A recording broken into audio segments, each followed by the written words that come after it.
And I'm just going to share this. I am going to share this on my Telegram, which means that I will cut out for a second or two. Telegram.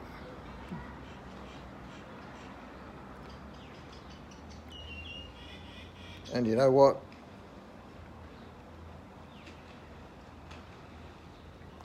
So I am back here.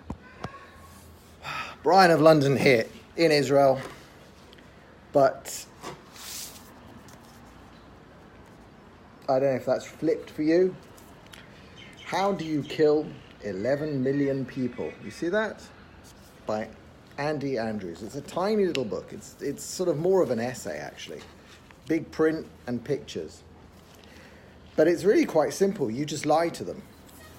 I'll just read the tiny little summary at the start. If the truth is what sets us free, what does it mean to live in a society where truth is absent? How do truth and lies in the past shape our destiny today? Through the lens of the Holocaust, Andy Andrews examines the critical need for truth in our relationships, our communities, and our government. It's like, I don't like going to the Holocaust very often for comparisons, but basically I'll tell you this whole book, all it says at the end is that Hitler's Holocaust was created, and he picked the number 11 million to include more than just the Jews.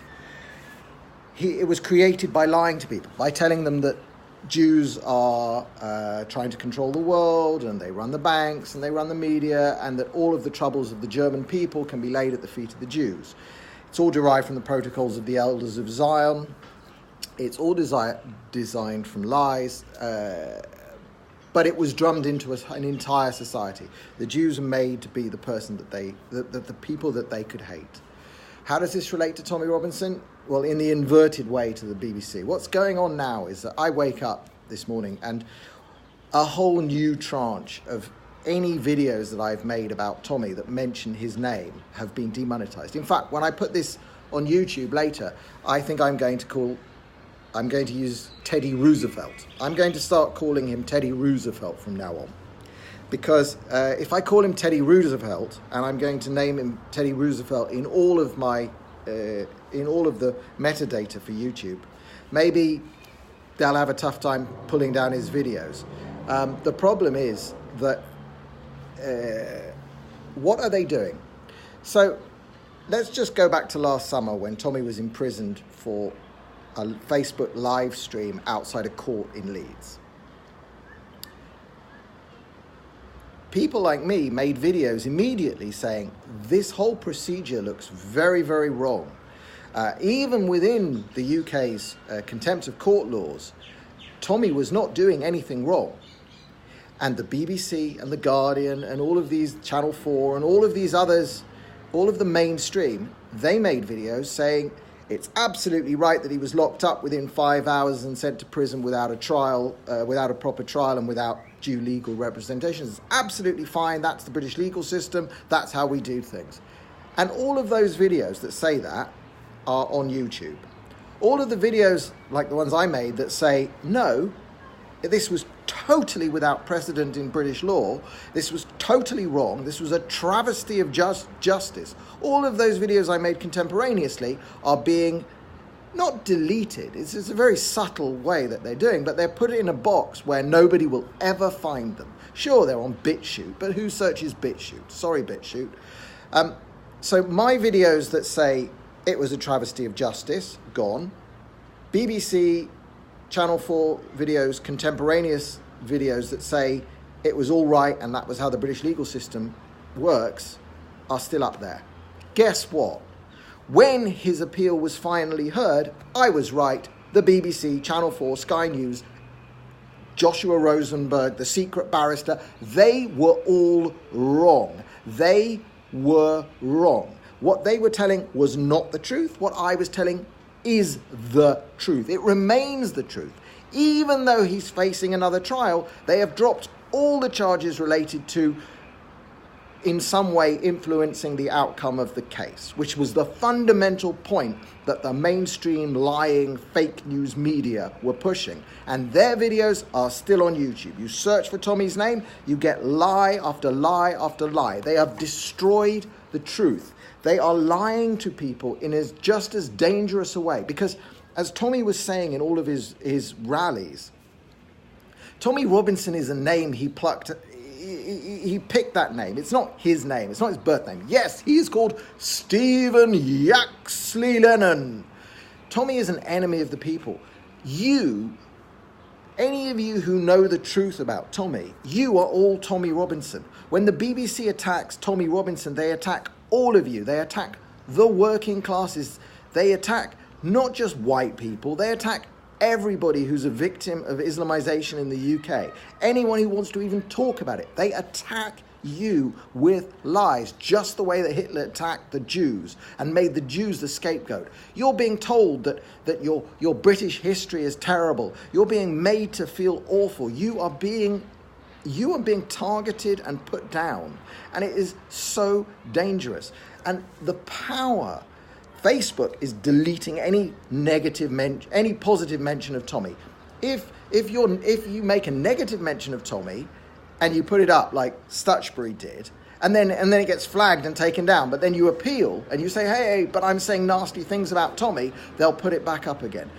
You are all Tommy. Anybody watching this? Another video of mine that was demonetized last night was the video I did with Tommy on the beach in Tel Aviv after he had spent a week touring Israel. One of the accusations thrown at him by idiots is that he's anti-Semitic or far-right.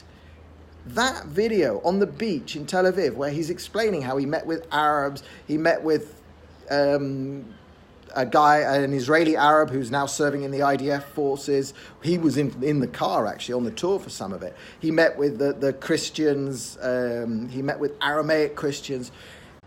He got a balanced view of Israel, the one that the BBC will never present to you. And he explains that in a video, the truth that he saw with his own eyes while talking to me, a Jew in Israel, taken away.